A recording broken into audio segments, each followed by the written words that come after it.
Yes, hello there and welcome to today's episode of Weekend Rewind. Yes, this is when we put our hands back into the Join Up Dots vaults, swirl it around a bit and find an episode that maybe has got lost in the midst of time. And this is in response to the amount of requests we get from people who say, David, with all the episodes you've released, where should we start? Well, it's very hard to find a place, so we're just going to randomly pick one, and this is today's episode. Enjoy. When we're young, we have an amazing, positive outlook about how great life is going to be, but somewhere along the line, we forget to dream and end up settling. Join Up Dots features amazing people who refuse to give up and chose to go after their dreams. This is your blueprint for greatness. So here's your host, live from the back of his garden in the UK, David Ralph. Yes, hello there. Good morning, everybody, and welcome to episode 243 of Join Up Dots. Yes, Christmas is over now. Who says thank God for that? But yeah, it's gone. Now you're just dealing with the credit card bills and the faded memories of magic, board games, and a few family arguments. That's normally how it happens. Now, I don't think I'm going to have an argument with today's lady, but she's a bit feisty. She's told me a few things, how she wants this interview to go beforehand.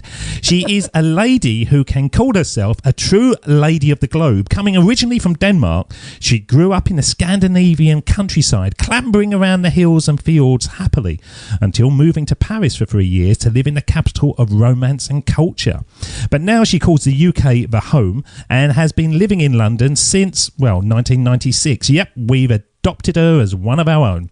And she has appeared to flourish whilst living in London, as her career went from strength to strength as she worked hard on a career in human resources for companies such as Morgan Stanley, Citigroup and Shell. But is it okay to have a career that is on the ascendency? Well, actually, it's a great thing. But when you have a career that is going well, but you want to do your own thing, then it can feel quite differently. And our guest knew that her path was going to change. She'd always wanted to start her own career change consultancy. So in 2005, did just that and quit her well-paid job to go it alone.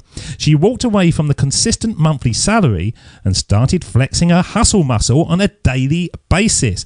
And now, as she says on her business site, I have a knack for quickly connecting with people and drawing them out, thereby helping them understand how they can translate their unique personality, skills and interests into a career or a business on their terms. Combining my experience of career coaching over 500 clients, 8 years plus of owning my own business and a background in HR, I can offer you the practical know-how, motivation and confidence to actually make your career change or business idea happen.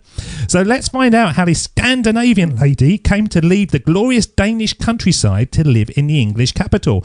And does she see a need for more and more assistance to be offered to wannabe entrepreneurs nowadays than, say, compared to when she started back in 2005? Well, let's find out as we bring onto the show to start joining up dots, the one, the only, Rikke Hansen. How are you, Rikke? I'm very well, thank you very much. You are a feisty one, aren't you? As I was saying, you put me in my place. It was like being married to a Scandinavian for a moment. Well, I always find funny when people say that, because I wonder whether you would have said that to me if I was a man. Yeah, I would. You would? No, then I'm okay with it. I think it's also, in the UK, a lot of times people don't say what they think. And I think that's a trait I've always kept with me, even though I've been here 20 years. So that's why I'm happy to do that. Are you we're going to cut to the chase and then we're going to come back to the Join Up Dots timeline. But is that kind of a trait of people in Scandinavia? Are they very much in your face? Do they say things, or are they sort of running around with woolly hats on, hiding their feelings as well as their skin? To be honest, I was born in Denmark, and there is a difference between the Scandinavian countries. They tend to call the Danes the Latinos of the North, so we're very outspoken. And I had this morning, there's a new cafe that's opened up here in Brixton Hill where I live, and I ordered a muffin, and the muffin still have the paper on the muffin. So I went up and said, I'm sorry, this muffin has got paper on it. And she was like, oh my God, nobody ever told me. So that meant that all the English people in there probably been eating the muffin with the paper on it. But like I said, so it's like, that's what we do where I come from. I run my own business as well, so I would like you to know. So I do think we tend to be a little bit more straightforward. We don't beat around the bush. I think there is something to be said for that, especially if you're a business owner, you would rather know. But I also think there's a way of softening it. So after 20 years in the UK, I have learned to soften my approach a little bit more. Did you think that we are then too soft? I can imagine, as you say, 20 years of people eating muffin paper and not saying a word. Do you think we hide our feelings too much in the United Kingdom? To be honest, everybody's got their own way. I think a lot of times people use their culture as an excuse for not being themselves. And I think that could be an issue. But yeah, I do think a lot of times I get told I'm quite direct. Funny enough, it's also one of the reasons why my clients work with me, because they save a lot of time because I don't beat around the bush. So they get the truth pretty much straight away rather than over 6 months of, relationships, if that makes sense. No, it makes perfect sense. And I can imagine that you connect very quickly with people. I actually, within seconds, thought to myself, I wish I wasn't recording. We could just have a chat. And you have that kind of, that kind of personality trait that you can connect practically and emotionally with people quite easily, I imagine. I think it's also because I've done so many things in my life. I lived in different countries, I traveled a lot, and I am insanely curious about people. So the best thing for me is getting to know people, really drawing out on them what's unique about them. And that's just a gift I've always had. So I connect with people at the bus stop, at the checkout, with my clients. And I think, life is so short, and so many people, they try to look for everything outside of themselves. They don't realize just how much they hold the power themselves. And that's one of the things I love showing people. So the quicker I can connect, the quicker I also help people connect with themselves, if that makes sense. It makes total sense. So let's sort of go back, because obviously at the moment you are, as I like to say, rocking and rolling. You're doing your thing, you're enjoying it, and you're being very authentic to yourself, which is perfect and is what we love on Join Up Dots. But you were on a path which was like a path that so many of us do. You are building a career, you're working up the corporate ladder, but you got to a point that you decided, hey, it's not for me, I want to do my own thing. When you sort of go back in time, when you started it, was it your thing, or was it something that you did because you just thought it was kudos, there was going to be money in it, it was going to be a career that people would respect? That's a very good question.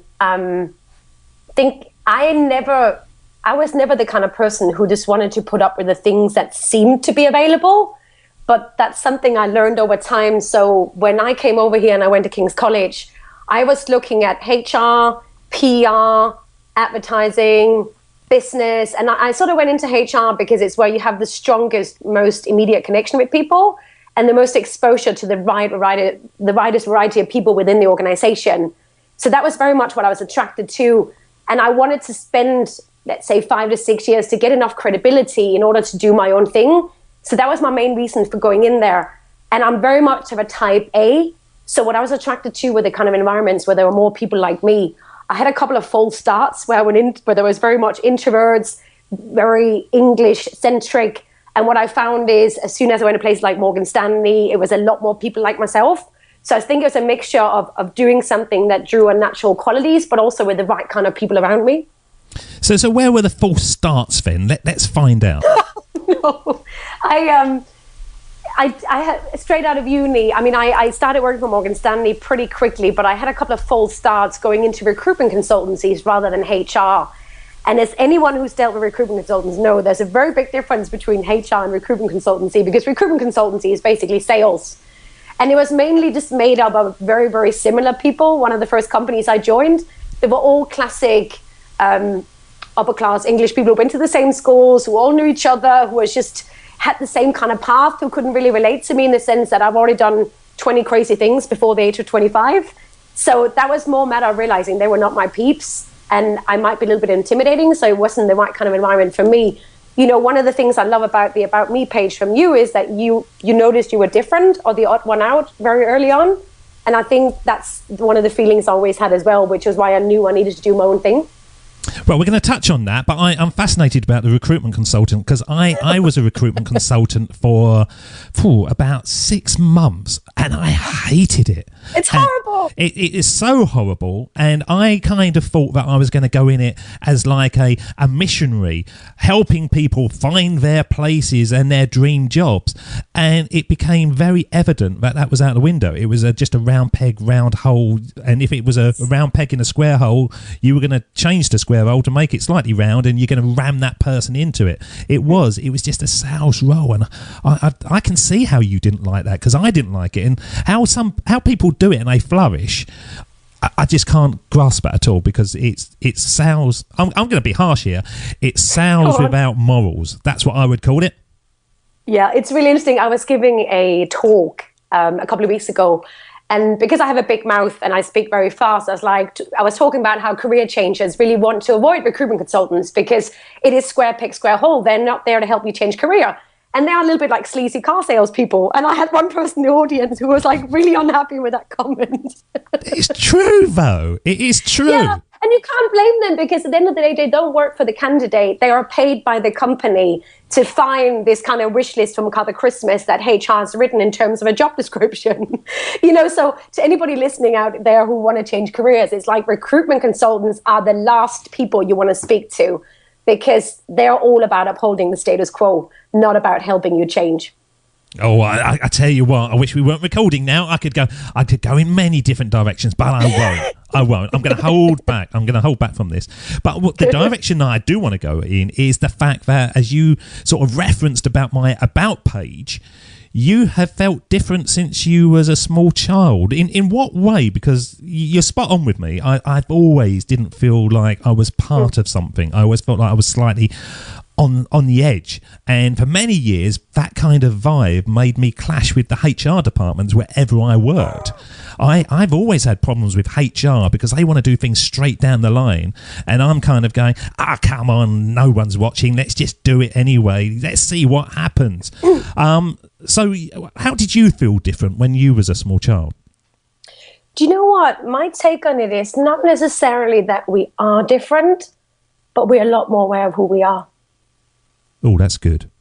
Yeah, and I thank you. But I really think that's what it comes down to. People like us who connect easily with other people, it's because we easily connect with ourselves. That doesn't mean we listen to ourselves, but it's easy for us to connect with that sort of inner rebel, the inner visionary. And that just means that we're aware of that there are a lot more options than are seemingly available out there. So a lot of times, I grew up in a very small town in Denmark, very small town. And I was always, for a Danish person, very short. I still am very short. How tall are you? One of the, I don't even know what that would be, 160? In pantomime, would you get a job? No, I'm not that short. Oh, right. But isn't it, it was one of, and also, I was one of those people, I was very quick at school, and a lot of it I'm very practical, I'm very pragmatic. So a lot of the stuff, if I couldn't see an immediate application, then I got very bored. I knew that I wanted to go to a big city. I knew that I wanted to do something different.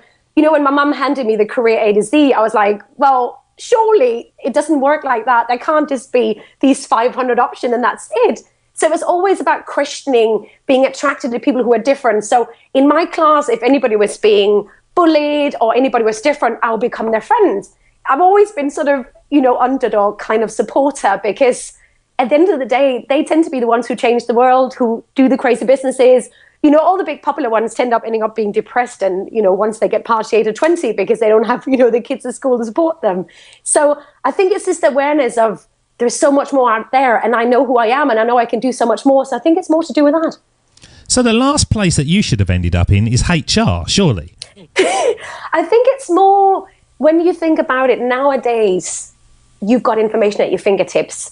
Whether it's the internet, Entrepreneur Magazine, there's so many more role models for what could be. Whereas back then, there wasn't actually a lot of information available about the different kind of careers. So you would more think about what kind of skills you could use, what might be the best approximation as to what you wanted to do. And for me, I love psychology. I love connecting with people. I've always been very fascinated about career choice.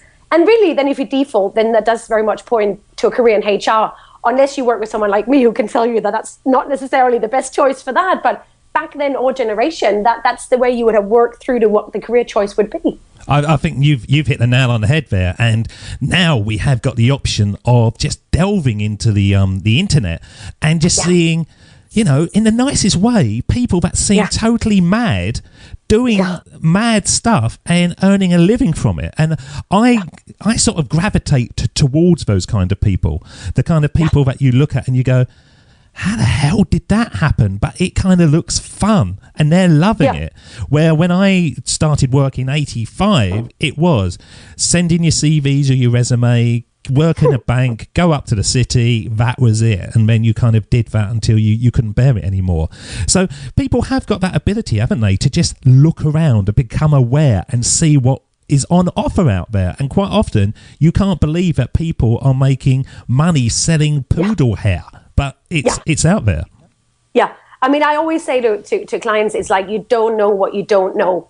And one of the biggest issues for people today, especially people in the city or in corporate jobs, they just think that their choice is like law or finance or accountancy or nursing. And it's like, they don't realize there are people making a living off YouTube. There are people making a living off, I mean, I have a friend, for example, who hand paints yarn. She charges 25 quid a skein. You need about 7-8 skeins for a sweater. She applied for a VAT number within a year. You know, it's like people make money from the craziest things nowadays. And I think one of the biggest drivers I have in terms of my why am I doing what I'm doing is because I want to leave this world having helped create new role models. That's one of my biggest purposes. It's like what I love is designing and creating new careers, new businesses for my clients, because we need so many more role models where we can look at and think, holy crap, can you really make a living doing that? Where it's a matter of both doing something you're really good at, but also doing something that is different and something that is just so you. That's really where we want to get to. How do you find that thing that is so you? When you've basically gone through the education system and you've come out the other side, you've got to get a job. So you send off your sort of resumes and CVs, blanket approach to everywhere.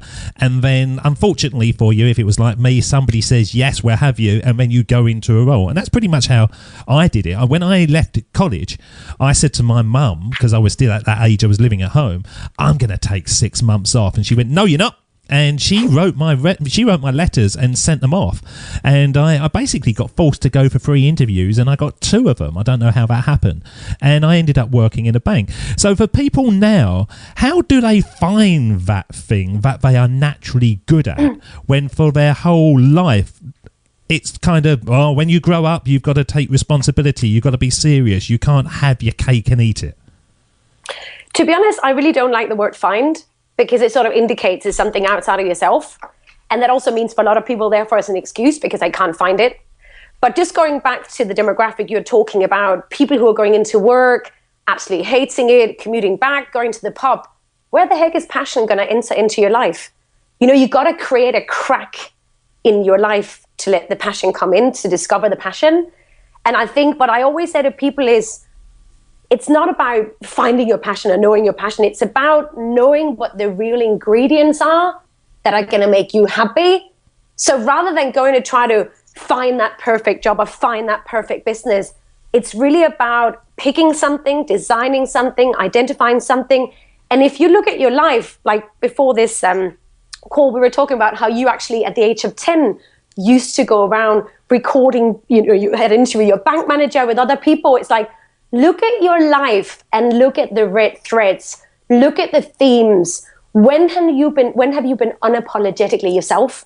Felt really good about it, be really good at something? We all have clues in our lives as to what we're really, really good at.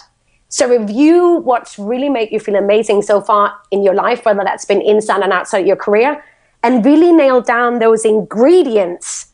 Because then it's a matter of either finding something that's a close an approximation out there in terms of a job as possible, or if that doesn't work, then it's a matter of, hey, you probably need to create your own thing. Because what I find, the reason why so many people get stuck with this whole find your passion palaver is that, you know what, don't worry about finding it. Take full responsibility and create it yourself. Because fact is, a lot of the people are getting really clued up now. There are a lot of people who, you know, for you it took 25 years to get out of the corporate world. For me, it took 6. For nowadays, people are a lot faster, they're a lot quicker. But what they don't realize is that stop looking at the classic kind of jobs or businesses that already exist and look at where you uniquely need to create And don't worry if you don't get it right straight away. You find out by test driving, by actually starting something. Well, the tagline to the show is connecting our past to build our futures. And it's something that I stumbled across and kind of threw it as a tagline to the show because it sounded good, no more than that. And as we've been developing the show, we realised that there is consistency to that phrase, where if you look back to the little Rikki round in Denmark running around doing things just because she loved doing them, there's probably synergy to how you are now. You've connected your past and you've built your future. Is that a great way that people should look? Should they sort of reflect on the things that they loved doing when money didn't come into it? To be honest, that's one of the ways. I mean, there are a variety of things you can do, but what tends to happen is when people think career change is, it's almost like they walk into this unknown land, there's a blank sheet of paper. It's like, and then no wonder they can't find their passion. It's like, look at what you already have. And that's a review of your career and your life so far to nail down those ingredients. When you did something really well, when you connected with someone, it could be a who or where and a what, and then start nailing down those ingredients. That's really where you start. Most people, they're like, oh, I'm really unhappy, I need a career change. But they don't take a step back and look at, well, I know I hate this, but what have I actually enjoyed? Because then you found foundational blocks and you don't just go in totally empty-handed into the career change process. And did you do that, or is that something that you're aware of now? When you made the leap and you decided, right, HR is really, really boring, and we all know that's going to be true, did you decide, I can't bear this anymore, I'm going to do this, and I had all the answers? Or was it something that you've made up and little by little you kind of become more experienced over those 6 years so you can say those things as truth, but when you started, you didn't really know them? What I would say is, I've always been a business person. My dad was an entrepreneur, and I've always been very pragmatic. So what I probably did slightly different, and not everybody does this, I look, as well as looking at what I wanted to do and what I couldn't get within the corporate world, I also look at what the need was that nobody was filling. So what I found is that ever since I left uni, I'd been reading books about career choice, about entrepreneurship, about doing something really unique in the world. But I always found that a lot of them had a lot of, loose ends.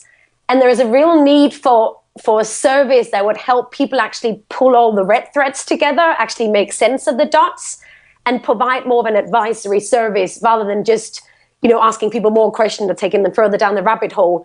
And I knew that what I was really good at, what my clients within HR told me, was really, for the people who were overwhelmed, it was about giving them clarity. For the people who didn't have enough ideas, it was about giving them more ideas. So that's how I started. But I knew, and I would say this to everybody as well, the first version of your business is not going to last very long, because you will very clearly realize that you just thought that was what you could get. And then you realize you can create even more. That's pretty good, that is. I'm going to tell you a little story after that, but that's good. Because I always say that, the biggest block a lot of times that make people stay stuck in jobs they hate, it's because, like, people often call me like, I really want a career change, but I want to make sure I get it right. It's like, whoa, no pressure, right? It's like there is no such thing as getting it right. Your life, your career, your business is an eternal beta test. So go with the best version you have, give it a shot, and then work from there. That's really what it's all about. The first version of my career lasted 3 days. Well, actually 2.5 days. Was that the website design? That was the website design, yeah. And it was 2.5 days. And I suddenly realised I might as well be in HR. That's how boring it was. I just couldn't do it. And so I desperately looked around for something because I thought, oh my God, I've quit this job that was paying me money to do something that I think I'm going to hate more than the one before. And it was really weird. And maybe you see this, that I quite like building websites as a hobby.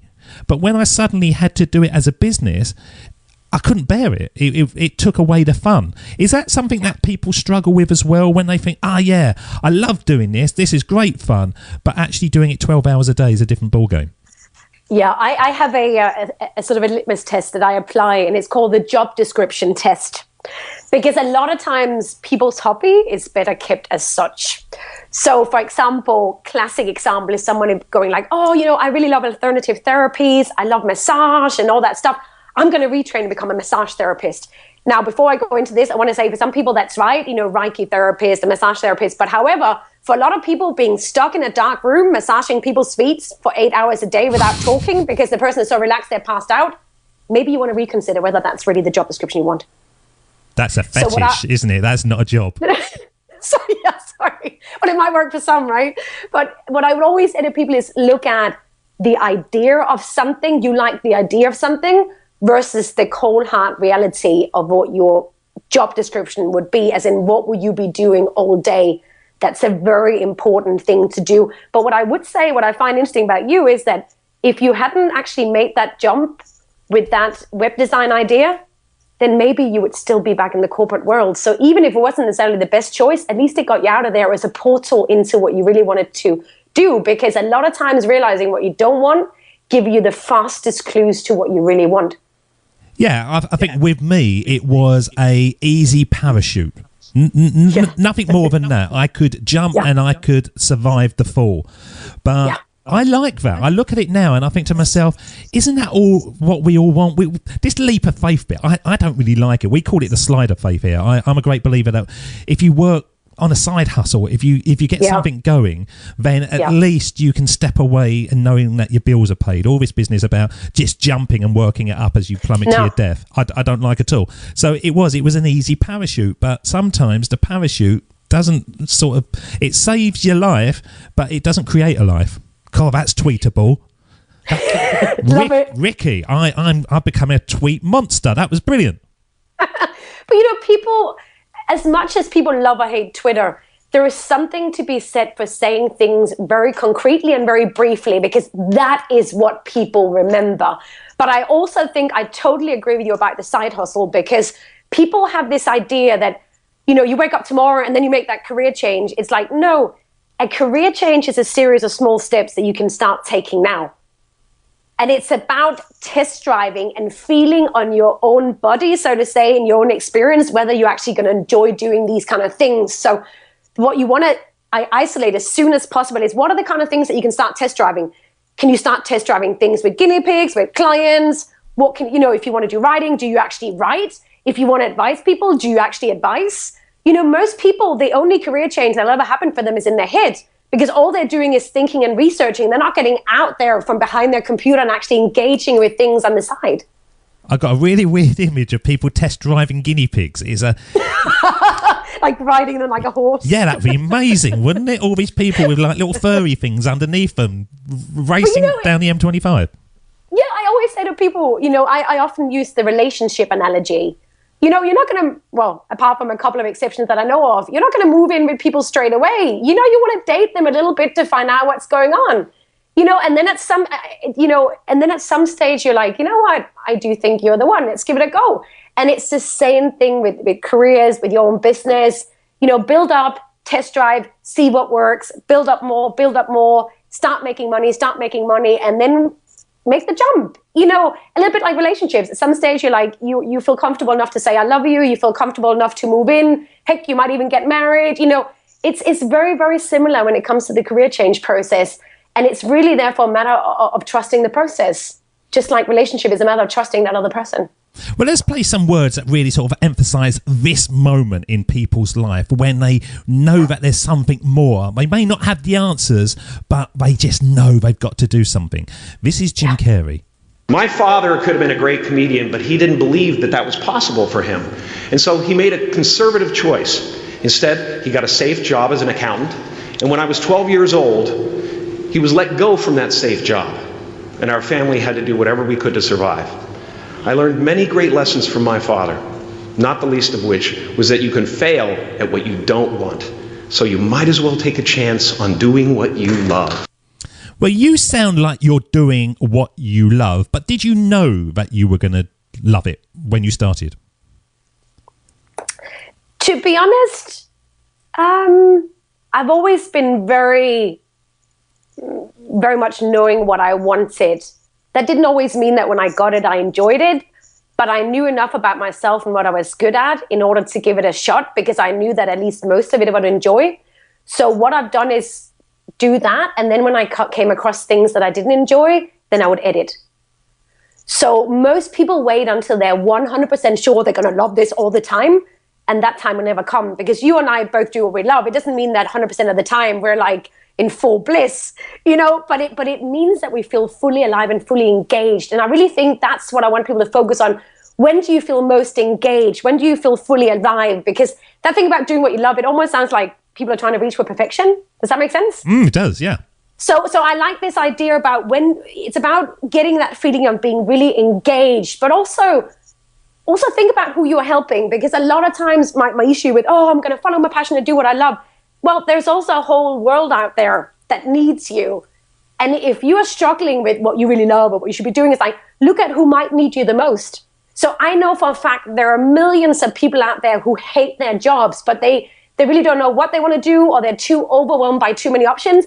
They need me. And engaging with them, helping them join the dots, design careers and businesses for them, that's what does it for me. So a lot of times people, they get so upset about, what is it that I like? And look at who you can help. You also need to get out of your own head so it doesn't become this kind of ego-driven, I'm going to do my thing. It's, look at out there who really needs your help with the gifts that you have. That often is what really switches it for people. So do you buy into those words that Jim Carrey said, that you might as well take a chance on doing what you love? Oh, yeah. I mean, it's really interesting because a lot of my clients are corporate professionals. So obviously they have a certain salary and they're talking a lot about risk. And I always say to them, what is really the biggest risk? The biggest risk is not that you potentially have to go down in salary for a little while, or you might have to, risk losing your job, or maybe risk making mistakes. The biggest risk is that if you stay, you're going to risk waste your life away in a job you don't enjoy. And I could not imagine a bigger risk to have in your life.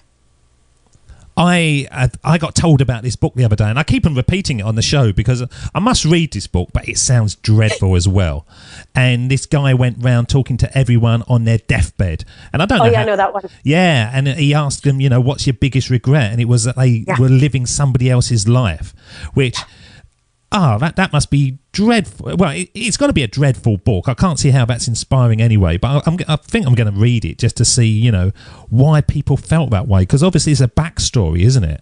And are you living somebody else's life because you just assume that that's what you should do? You're not actually asking the question. I get that a lot where people say to me, in my coaching, I do a bit of coaching on the side, and they go to me, yeah, but my wife wouldn't like it. Have you asked her? No, I just know she wouldn't like it. Well, how do you know? Or my mum and dad, that's a big one. Oh, no, my mum and dad would be really upset if I quit. Your mum and dad don't want you to be happy? How do you know this? Well, I just know. Did you find the same thing as well? It's really interesting because I get that a lot. When I work with people, I always trying to find out what kind of mindsets they might have inherited. So whether it's their parents, as in you're lucky to have a job and work is supposed to be hard. But what's really interesting, and the same thing with the wife being worried about them quitting. But what's really interesting is like when you actually ask them to have these conversations that they were so dreading, the wife might go, but I just want you to be happy. Or the dad might go, don't worry if you don't want to be a lawyer. I just want you to be happy. So a lot of times the biggest blockers that we see to doing what we really want to do are totally self-made, and it's based on assumptions that we just inherited, but that we never actually challenged or asked whether they were right. So yeah, I see that a lot. Did you have times when you start chipping away at somebody and the wall's not coming down, it's not coming down, and then suddenly there is a mindset shift and they start smashing the wall to pieces themselves? It's almost like they built this prison and they suddenly realise they can get out, and so they start really taking action. Do you find that? Oh yeah, I love that. I mean, that's the key as to why we do the kind of advice that we give the kind of advice we do, because what a lot of times happen when you engage with a professional within this field is that we can hold up a mirror. So it's about asking the right question, giving them the right direction, but also holding up a mirror to a certain extent. And once people, they see what their real mindset is versus what the reality is, and they have that insight as to, oh my God, the only thing that is standing in my way is myself. And people therefore realize that the most power I will ever have is the power that I give to myself that I already have. That is just mind-blowing, but it only happens at the stage when people are willing to get out of victim mode. And this is something that people don't talk about a lot. But really, the only thing that is standing in the way of you not doing what you want to do or try to engage with what you would want to do is really yourself, because you're just trying to protect yourself from the kind of pain you think you'll encounter. So yeah, I mean, once people get that and they realize they're 100% in charge of their life, there's a book by James Altucher called Choose Yourself. And I love that book because it's all about, what are you waiting for? You know, it's up to you to choose yourself, to pick yourself, and to start doing these things. It's almost like we're waiting for somebody to give us permission. It's like, give that permission to yourself and off you go. It's madness, though, isn't it? And it's madness that is a global madness. You speak to people in America, they do the same thing. You speak to people in Africa. We all spend our lives assuming that other people are going to think bad of us, or we are going to fail, or it's going to be harder. And if anything, you know, look at me. I built this thing. Didn't have a clue what I was doing. I'm 250 episodes into it. I still don't know. But it's going somewhere. And when it gets to a point where things are going, then people start believing in it. And then once you get that belief coming back at you, that is when you're starting swimming in other people's belief. And you realise that you're a bit stupid, really. You were just holding yourself back for whatever reason. But you also, what I love about what you do is you're the classic example of somebody who realized they had a natural gift. So you are amazing at having conversations with people, drawing them out, pulling the pieces together. So you chose something that you didn't know was a strength. And you probably, and what you're good at, you weren't too much of a perfectionist. So you weren't too worried about your weaknesses. And most people do it the other way around. They try so hard to improve their weaknesses and work on their weaknesses that their strengths sort of fall to the wayside. So the reason why you've done so well is that you went straight in for you knew you were good at, and you kept doing it and you kept doing it. And I really think there is something to be said for really refining a skill, because that's when you really have something that's unique and that is a true gift to the world. And that's something that I think people can learn from you. Stop thinking too much as a perfectionist. Just look at what you're really good at, start doing it, find the right people, and that's where you grow a business. Yeah, I think so. What I like is the fact that when you start, you kind of think on day one you're going to sit in front of your computer, you're going to press this button, and the world is going to be looking in your direction. But no one's looking in your direction. Out of yourself. Yeah, up in yourself. And you start working at things, and your website, my website has just been revamped. The first one was just, I threw it together to have a place to host the shows. And as I said in the show, I could have built a better one, but I couldn't be bothered. I was in the wrong mindset, so I did the basic that would get me going. And then I was talking to a chap, and he said to me, did you design that website yourself then? And I went, yeah. And he went, oh. And I went, what does "oh" mean? And he went, oh, no, nothing. I said, do you think it's a bit crap? He went, yeah, I do. And once he said that, I looked at it and thought, yes, it is. I need to do some work on that. So I got it done, which was a mindset where I could have done it myself. I thought, I can't be bothered with this. I'm just going to get somebody else to do it. So I paid for a chap, and he did it, and he's done a great job. So what I'm trying to do, and what I'm trying to get out to people there, that if you are looking at the big picture and thinking to yourself, yeah, I'd love to do this, but I don't know this, I don't know that. There's so many people out there that do know that, and they will be willing to do it for you, leaving you to do the thing that you love in the middle. It's going to be hard at the beginning, but as you proceed, more and more of the things that you don't like doing, you can farm off to people, and they're happy because that is what they love doing. And so you're actually giving them a little bit of love. What do you think about that, Rikki? No, I love it. I think the entrepreneurs who really struggle are the ones who are way too self-sufficient. You know, they think they can do it all themselves, and it's like, it doesn't work that way. It's like, you want to find people who can do the stuff you're not good at. You want to outsource it. You want to ask for help, because that means you're going to focus on working within your genius zone, where you're going to grow your business so much faster. And I think especially for people who are new to entrepreneurship, oh, no, I can't afford to do this. I can't afford to hire help with my website or with my social media, whatever it might be. That's not your strengths.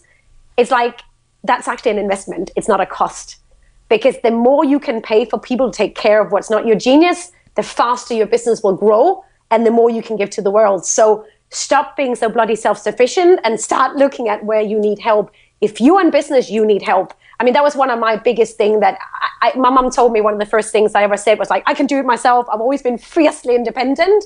And I've learned the hard way to outsource things, to ask for help. And whenever I do that, and whenever I increasingly do that, my business just grows so much faster. So that's really, just do that from the very beginning. Look at where you can delegate, where you can ask for help. That is one of the fastest way to grow your business. There is nothing embarrassing about asking for help or about letting people know what you're not good at so you can get help. Actually, that's one of the best ways to connect with people. And also, that's how we get other people in employment. It's like I believe the best way to do charity is to be an entrepreneur and to support other entrepreneurs, because we're about self-sufficiency, about giving work to everybody else. And that's really why it's a win-win scenario for everybody when you work like that.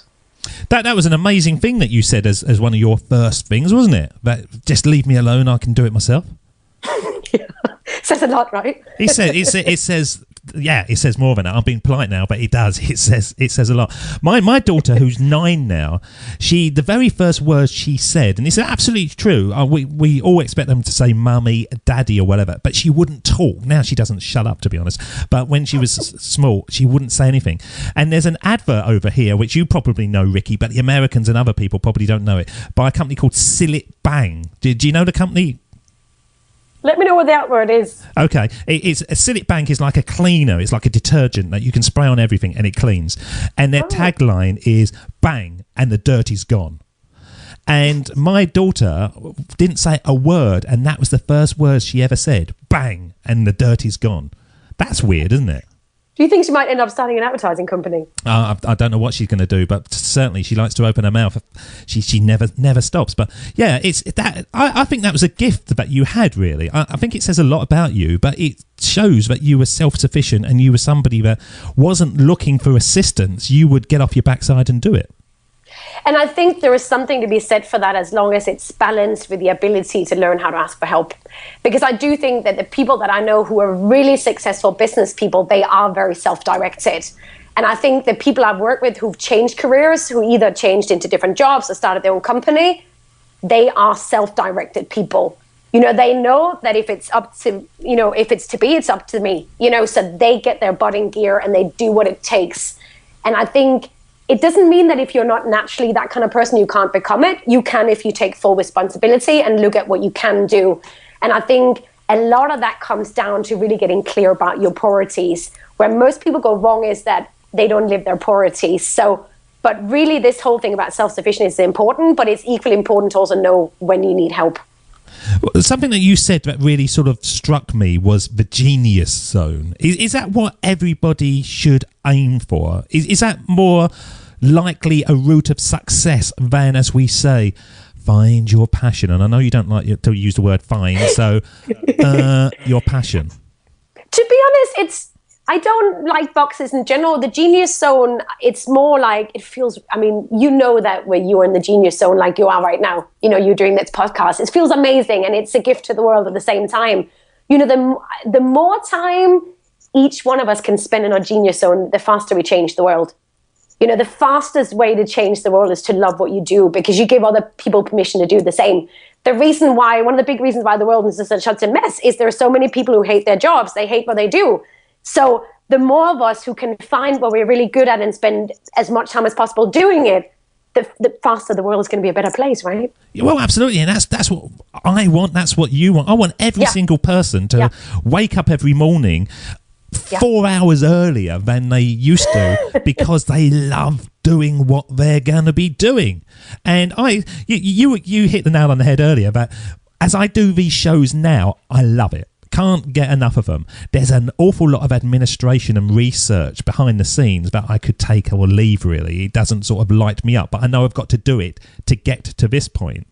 And when you find that thing, you are sort of willing to push through the rubbish stuff more than I used to at corporate land. When I used to be a trainer, and they used to ask me to build training courses and then present.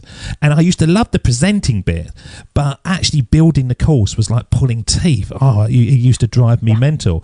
But I knew that I couldn't get to the level of being able to present as I used to without really knowing the subject inside out by doing that. It would have been nice to have a little chip that I could just put into my brain, all the information was there, and bang, I could go.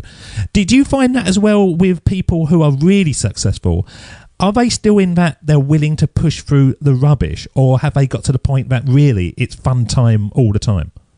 Oh no, let's be realistic. And I think this is really important for the listeners as well. It's like nobody's ever 100% in that zone all of the time, because it's a matter of building your business to the level where you have a system and a business that allow you to outsource those things or take on people to help you do certain things. So obviously, initially, you will spend less time in your genius zone because you're building a business, you're getting things up and running. What it's really all about is spending as much time as possible doing your thing. It doesn't mean you're going to be able to do it 100% of the time because it's not a perfect world. And also, you change, the world changes. So your genius zone will change slightly as well. But it's a matter of always thinking, how much time am I wasting on stuff that I could be outsourcing so I could do more of my genius stuff? And I think that's where a lot of people get it wrong, because most people, I mean, you must have seen this as well, especially within our industry. A lot of people originally go in to do something, a service or a product, and they end up doing like 70% of the time spending on marketing and social media. And then they realize, that wasn't really what they wanted to do. So it's a matter of looking at what can I outsource so I can spend more time in that genius zone. And even when you outsource and you get help, it doesn't mean that 100% of the time you're going to be in your genius zone. This is a matter of approximation. So you know what's really good, what you enjoy doing, approximate to spend as much time as you can on it. But you're never going to get to the stage, maybe apart from one or two people, like maybe somebody like Tony Robbins, where they literally spend 100% of that time. But then again, that's also what makes us human. If we didn't have contrast, you wouldn't know how to move your business forward, because there's no point in us sounding really smug, because we're not done. You're not done. I'm not done.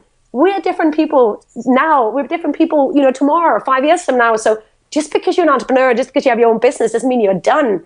You need to keep listening into what you need to be doing next, what you need to be doing that you aren't doing, what you need to be doing more of. We're all works in progress.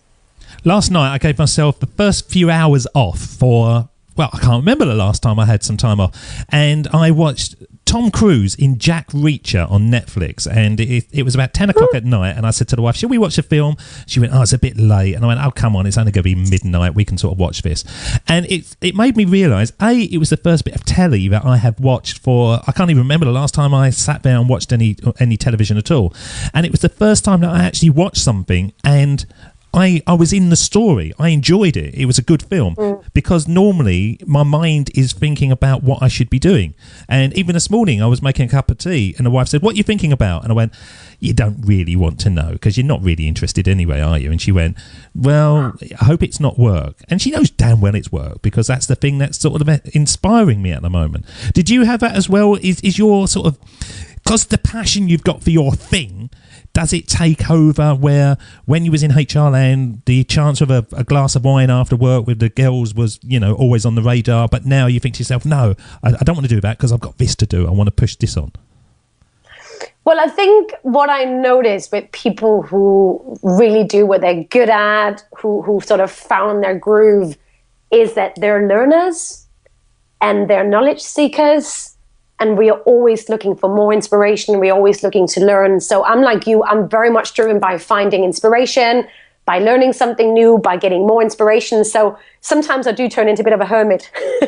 So whereas a lot of people might be down the pub, I'm quite happy being, doing an online course or reading. So yeah, I think that's probably a trait that a lot of us share. We're just so thirsty for knowledge because we know that there are still things we need to learn in order to improve ourselves, because your business will only become as good as you become. So a lot of people, they just end up working in their business and the business and the business, and they wonder how come nothing shifts. But if you don't keep working on yourself as a person, you're never going to be able to truly grow your business because you need to grow as a person too. And I think that's why a lot of us spend quite a lot of time seeking that inspiration, seeking to learn, seeking knowledge, to become more interesting, to become more better people. If I jump back, I should have asked this question earlier, but my mind went off on a different direction. But when you was in your corporate land and you was in HR and you're laying on your desk with a bit of dribble coming out the side of your mouth, which is the normal state of affairs. I'm going to get so many hate letters from HR for this episode. But there's not necessarily anything wrong with HR. Let's just make that clear. Come on, Rikki. They're killjoys. They're killjoys. They stop any bit of fun in an office. Police. Or maybe that it was the ladies I worked for. But anyway, when you was there and you went, right, what I'm going to do, I'm going to quit this. Did people go to you, Rikki, you're going to get a lovely Christmas bonus this year. Oh, next year we're going to be doing this. We've got more clients coming in.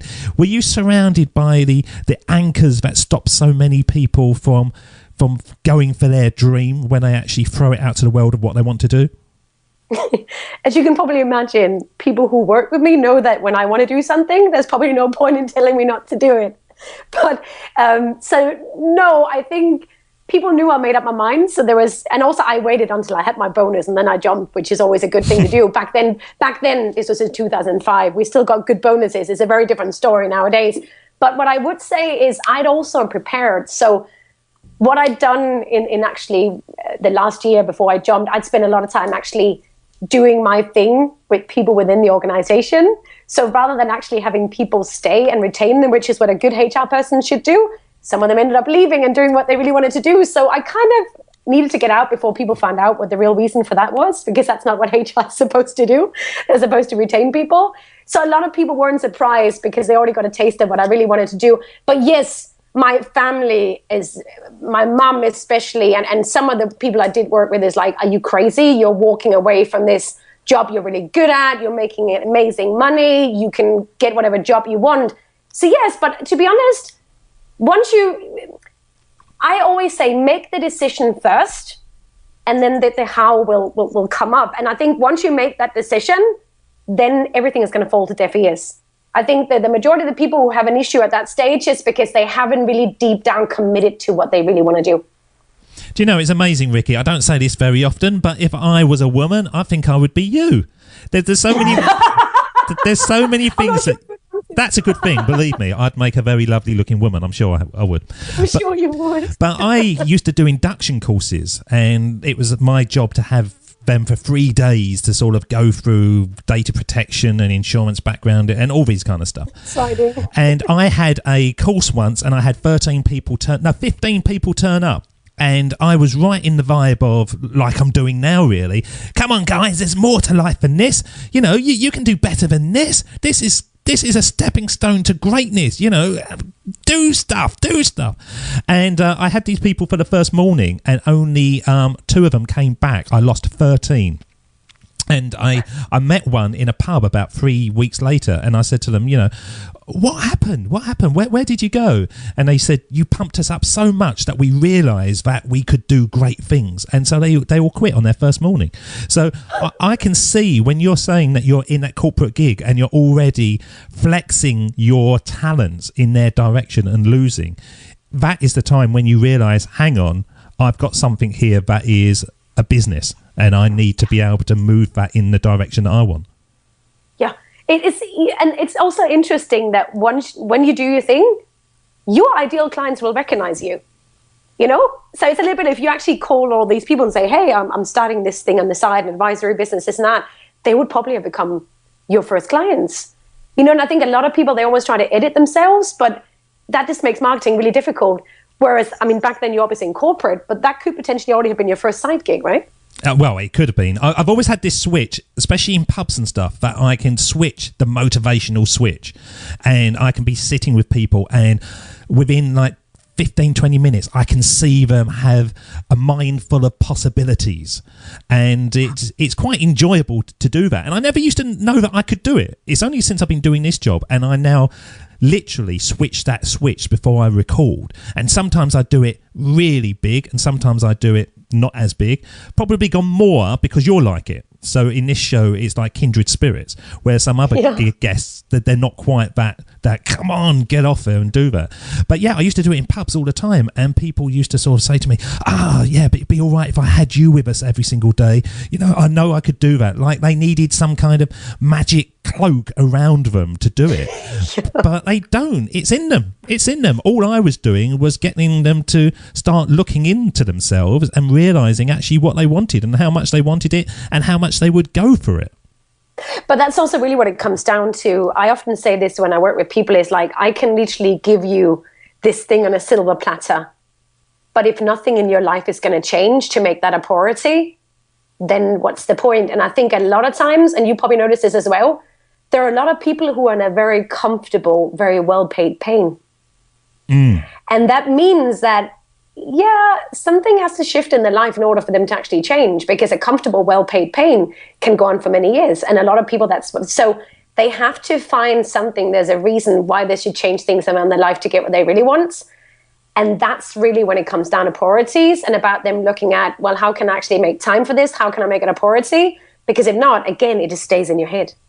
And I also think, one of the great things about when you and I work with people or with people and we show them what's possible, you also give them confidence, because sometimes you and I can see what people cannot see, but in doing that for them, we give them confidence. And I think confidence is a real big issue for so many people because they really don't believe in themselves. But that's a combination of actually knowing what they have. And a lot of people don't realize that they already have so many ingredients now they can work with. It's not like they're total empty vessels going into this next thing. It's like, no, they're not a blank sheet of paper. They're a really amazing person with loads of gifts. They just need to realize where those gifts are so they can get their ass in gear.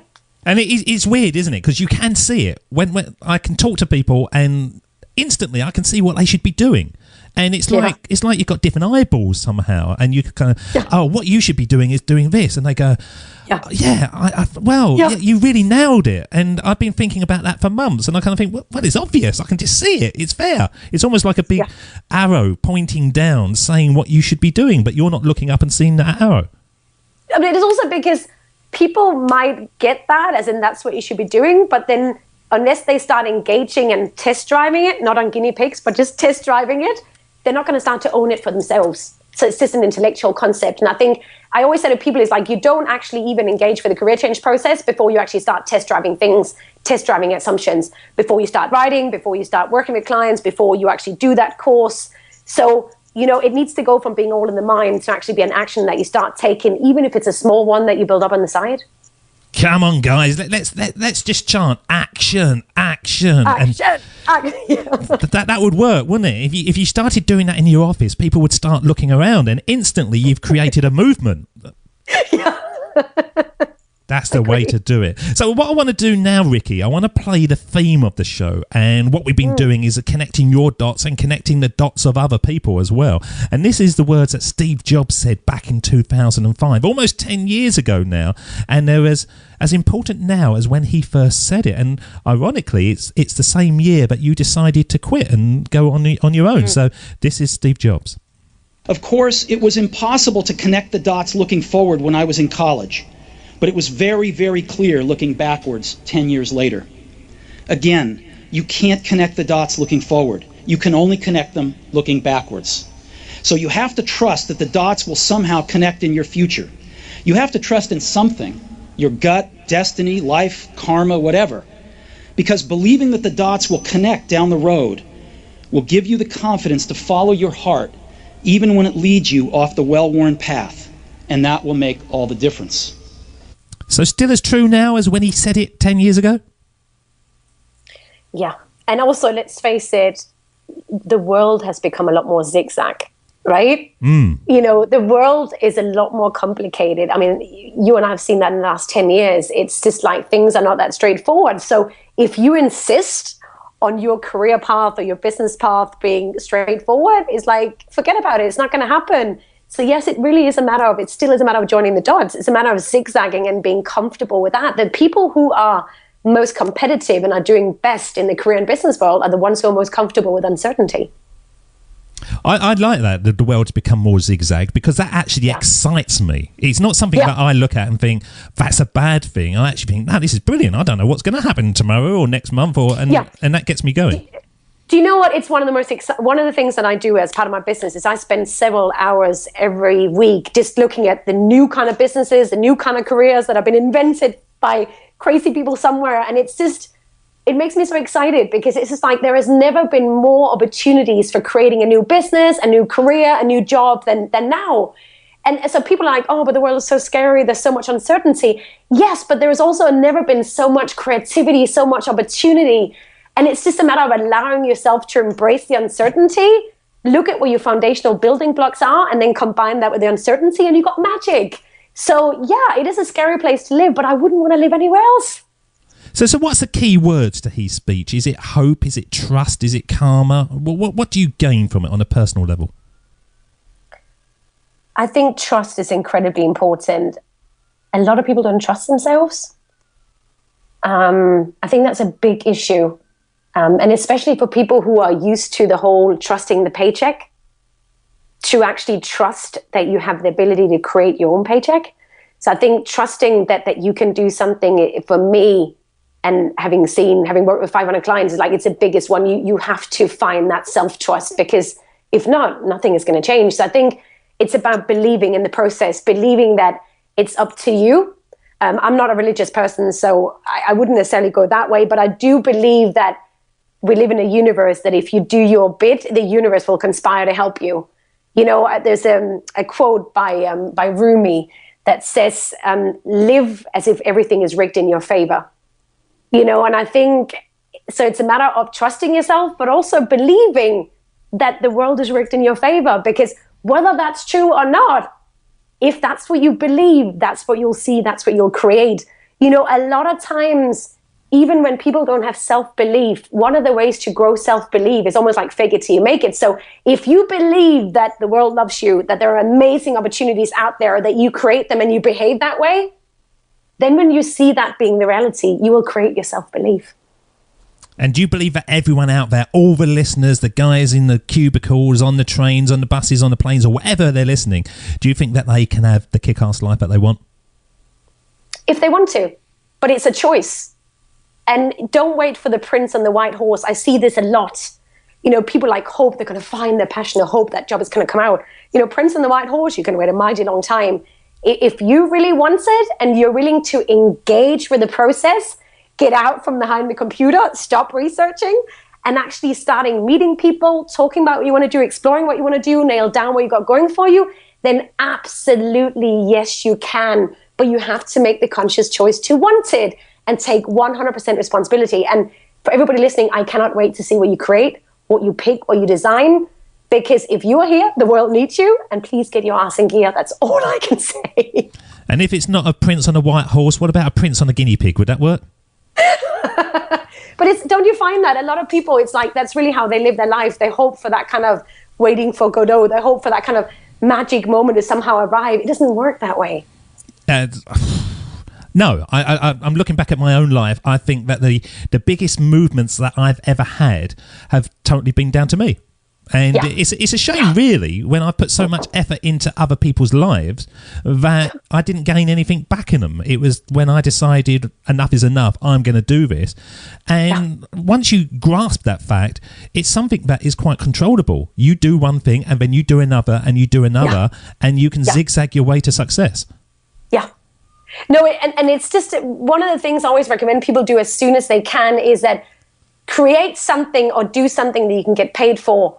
So let's say it's an idea in your head, it's a service you can offer, anything like that. The first time somebody pays you for your gift, and you know that from an idea in your head or from a gift that you have, somebody paid you for that as an independent entrepreneur, once you have that feeling of getting paid for something that wasn't a paycheck, it's like the world breaks open and you just realize you can create whatever you want and you can get paid for it. It's phenomenal. Even if it's just a small thing, get paid for something as soon as you can, because you can never, ever beat that feeling. I still remember the first time I made money giving career change advice. And I actually bought I bought something for it that I still have to this day, because it's a symbol for just how much power you have to create your own life, to create your own money. You do not have to rely on anybody else like an employer to do that. Perfect. Well, this is the end of the show, Rikki, and this is the part we call the sermon on the mic. And this is when I send you back in time like a young time traveller to have a one-on-one with your younger self. And if you could go back in time and speak to the young Rikki, what age would you choose and what advice would you give? Well, we're going to find out, because I'm going to play the theme tune, and when it fades, you're up. This is the sermon on the mic.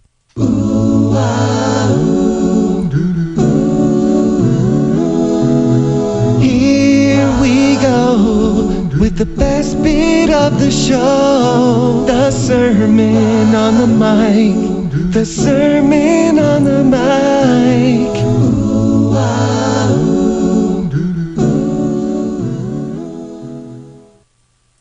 Hi, Rikki. You're about to go into the world of work and to choose what you want to spend the next many years doing. And if there is one thing I really want you to know, is there is no such thing as getting it right. And I know that you're such a big perfectionist that that's going to be one of your biggest issues. You're going to insist on things being perfect, being just so. And the world doesn't work like that.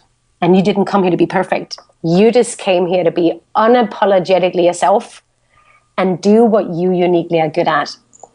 So test drive, experiment. Everything in life, whether that's your business, whether that's your career, it's an eternal beta test. The only regret you will ever have in life is the things you didn't do that you came here to do, in the sense of what you were really, really good at. And don't worry, there is no such thing as the perfect career. There's no such thing as a perfect business. What you really want to focus on in the time you got here on Earth is really to nail down and identify your key ingredients. So what is it that's so unique about you? What are your gifts? You know, are you good at advising people? Are you good at helping people make sense of things? Help them overcome overwhelm? Give them loads of ideas? You know, just look at what is it that people keep mentioning that you're bloody good at, and connect the dots that way. So rather than looking for a job, a business, look at your unique ingredients. You will find them as you go along the path of your life, whether that's via jobs, via businesses, via other people, via things that you do in your spare time. That's really what comes from inside of you that is always going to be there. Some of them you'll just know if you tap into it, and other ones you'll find along the way. You are in such a hurry. I still am. But really take your time, but also don't delay. Don't overthink, get straight in there. Also, look at the external world and look at who needs you. You know, this is not just about yourself. What you want to do for a living is also about how you can help other people. So look at who are the people who you need your help the most. Who's your tribe? If you always felt like the odd one out, chances are people who also felt like the odd one out, they're the people you need to help. What are the gifts you have that you can help them with? You are passionate about helping people create careers and businesses on their terms. So that's just what you need to focus on. Don't worry about what your parents might think. Don't worry about what society might think. And more importantly, don't worry if you can't find what you want. There's a reason why you cannot find what you want. It's because you have to create it for yourself. Stop wasting so much time trying to get it right, to find that right thing. No, you're here. Look at what can you create. And it's the same thing for everyone else. If you cannot find stuff, it's because you need to create it for yourself. Design it, pick it, test drive it, build as you go, or find a closest match as you can and then start there. And don't isolate yourself. We're all born with a family of a certain kind, but one of the biggest gifts you can give to yourself in life is to look for the curated family. Look for people who are just like you. Look for people who are further ahead. Look for people you can help, and curate a new family of people who can help you raise yourself up high. Especially if you're somebody who spends a lot of time helping other people, make sure you get help for yourself. And make sure you spend as much time as you can with people who are a lot further ahead than yourself, so you keep developing. And everything is going to be all right because you are in charge. So go do it. Rikki, how can our audience connect with you? They can do that via our website, careeronyourterms.com. Or I love Twitter, so I'm Career Concierge on Twitter. I also have a YouTube channel, but if you Google Career on Your Terms, that's the best way to get in touch with me. I work one-on-one with people. I give talks. I do loads of good stuff. So that's the way they can find me. Thank you so much for spending time with us today, joining up those dots. And please come back again when you have more dots to join up, because I do believe that by joining up the dots and connecting our paths is the best way to build our futures. Rikke Hansen, thank you so much. Thank you. It was a ride of the best kind. Thank you. David doesn't want you to become a faded version of the brilliant self you were once to become. So he's put together an amazing guide for you called the 8 Pieces of Advice that every successful entrepreneur practices, including the 2 that changed his life. Head over to joinupdots.com to download this amazing guide for free, and we'll see you tomorrow on Join Up Dots.